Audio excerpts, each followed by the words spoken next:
नमस्कार दोस्तों, मैं आपका दोस्त बजरंग प्रजापति आज आपके सामने हाजिर हूं एक और ऐतिहासिक एवं रोचक किस्सा लेकर। आज के इस वीडियो में हम आपको बताएंगे कि कैसे 5 युद्धों ने भारत का इतिहास बदल दिया। युद्ध हमेशा 2 वजहों से होते हैं, एक तो परिवर्तन के लिए और दूसरा बदले की भावना से। युद्ध से किसी का भला नहीं होता और उससे बहुत ही जान माल का नुकसान होता है। युद्ध के बाद जो नया शासक आता है वह उस जगह के लोगों के धर्म और समाज को भी बदल देता है। भारत के इतिहास में अनगिनत युद्ध हुए हैं, जिसमें से कुछ युद्ध जरूरी थे और कुछ युद्धों ने भारत का इतिहास ही बदल दिया। अगर ये युद्ध न हुए होते तो आज भारत का इतिहास कुछ अलग ही होता। बहुत से युद्ध तो लूट की भावना से ही हुए थे और कई युद्ध अपना शासन स्थापित करने के लिए। बहुत से विदेशी आक्रामकों ने भारत को लूटने एवं अपना शासन स्थापित करने के लिए बहुत से युद्ध किए थे। अगर यह युद्ध न हुए होते तो भारत की तस्वीर शायद आज कुछ अलग ही होती। तो आज हम ऐसे ही 5 युद्धों को इतिहास के पन्नों से आपके सामने रखेंगे और आप खुद तय करना कि यह युद्ध भारत का इतिहास बदलने वाले थे या नहीं। सबसे पहले बात करते हैं तराइन के दूसरे युद्ध की, जो 1152 में लड़ा गया। तराइन का पहला युद्ध पृथ्वीराज चौहान और मोहम्मद गोरी के बीच हुआ, जिसमें दिल्ली के प्रतापी राजा पृथ्वीराज चौहान ने मोहम्मद गोरी को हराया था और गोरी की जान भी बख्श दी थी। इसके ठीक 1 साल बाद मोहम्मद गोरी फिर से पहले से ज्यादा सेना लेकर युद्ध करने वापस आया और उसने पृथ्वीराज चौहान को युद्ध में हरा दिया था। मोहम्मद गोरी एक तुर्की मुसलमान था जो कि दिल्ली जीतने के बाद तुर्की साम्राज्य को स्थापित करना चाहता था। इसके पहले भी एक तुर्की आक्रामक मोहम्मद गजनवी ने भी भारत पर आक्रमण किया था, लेकिन उसका उद्देश्य केवल लूटपाट करना ही था। मोहम्मद गोरी के जीतने के बाद भारत में पहली बार इस्लामिक शासन की शुरुआत हुई। मोहम्मद गोरी की कोई संतान नहीं थी, लेकिन वो अपने साथ बहुत सारे गुलाम लाया था। उन्हीं गुलामों में से एक गुलाम कुतुबुद्दीन ऐबक ने मोहम्मद गोरी की मौत के बाद दिल्ली की गद्दी पर शासन किया और उसके साथ गुलाम वंश की स्थापना हुई और इसे दिल्ली सल्तनत के नाम से जाना जाने लगा, लेकिन उसने कभी खुद को सुल्तान नहीं कहा। पानीपत का प्रथम युद्ध 1526। पानीपत का प्रथम युद्ध दिल्ली सल्तनत के आखिरी सुल्तान इब्राहिम लोदी और परगना के बादशाह बाबर के बीच 1526 ईस्वी में हुआ था।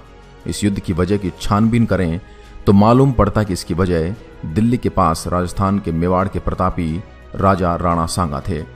राणा सांगा को दिल्ली की गद्दी चाहिए थी, इसलिए उन्होंने बाबर को भारत में आके इब्राहिम लोदी से युद्ध करने के लिए कहा।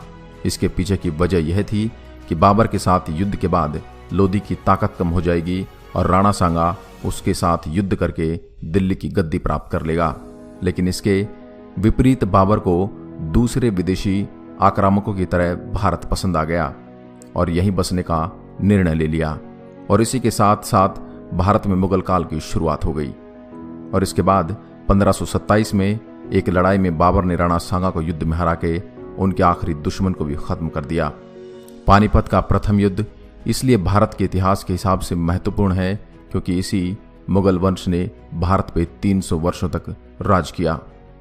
बाबर बहुत ही कुशल सेनापति था। वह कूटनीति और राजनीति दोनों में पारंगत था, जो कि पिता की तरफ से तुर्की के तैमूर का 5वां वंशज और माता की तरफ से मंगोल राजा चंगेज खान का 14वां वंशज था। तैमूर और चंगेज खान जैसे क्रूर शासकों के वंशजों को ही मुगल कहा जाता है। प्लासी का युद्ध 1757 ईस्वी।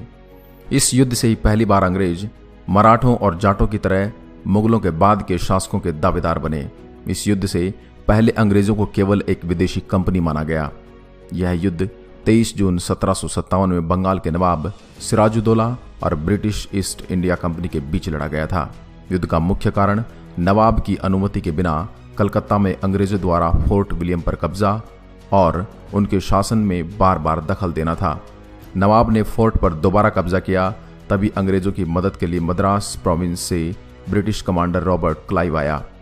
रॉबर्ट क्लाइव ने नवाब के सेनापति मीर जाफर, दीवान राजल्लाओ और सेना के अधिकारी या लतीफ को भी अपनी तरफ मिला लिया और उन्हें अपनी सत्ता में कुछ पद देने का लालच दे दिया। युद्ध के शुरू होते ये तीनों अपनी सेना लेकर अलग हो गए, जिससे 50,000 की सेना होने के बावजूद सिराजुद्दौला रॉबर्ट क्लाइव की 20,000 की सेना से हार गए और मारे गए। इस युद्ध के जीतने के बाद अंग्रेजों ने अपने साम्राज्य की नींव रखना शुरू कर दी। पानीपत का तीसरा युद्ध 14 जनवरी 1761। यह युद्ध अफगान आक्रामक अहमद शाह अब्दाली और मराठों के बीच लड़ा गया था। इस युद्ध का महत्व इसलिए है क्योंकि इस युद्ध से यह तय होना था कि मुगलों के बाद गद्दी पर कौन बैठेगा। अपनी राजधानी पुणे से हजारों किलोमीटर दूर लड़ रहे मराठाओं का साथ किसी भी राजपूत, सिख या जाटों ने नहीं दिया। यह उनकी हार का एक मुख्य कारण भी था। मराठाओं की हार से अंग्रेजों के लिए भारत की सत्ता का दरवाजा हमेशा के लिए खुल गया था। इसके बाद अंग्रेजों ने मराठाओं के साथ युद्ध शुरू कर दिया और 1818 तक तीसरे एंग्लो मराठा युद्ध तक पूरी तरह से मराठाओं को तहस नहस कर दिया था। बक्सर का युद्ध 1764। बक्सर का युद्ध भारत के इतिहास के लिए जानना बहुत ही जरूरी है। इस युद्ध के जीतने के बाद अंग्रेजों को बंगाल, बिहार और ओडिशा के दीवानी अधिकार मिल गए थे। इससे वो इन जगहों पर टैक्स लगा सकते थे। इस युद्ध में अंग्रेजों की तरफ से हेक्टर मुनरो थे, तो दूसरी तरफ मुगल बादशाह शाह आलम, बंगाल का निष्कासित नवाब मीर कासिम और अवध का नवाब सुजाउद्दीन थे। भारत में से अंग्रेजों को निकालने के लिए यह भारत के राजा एवं सुल्तानों की तरफ से आखिरी प्रयास था।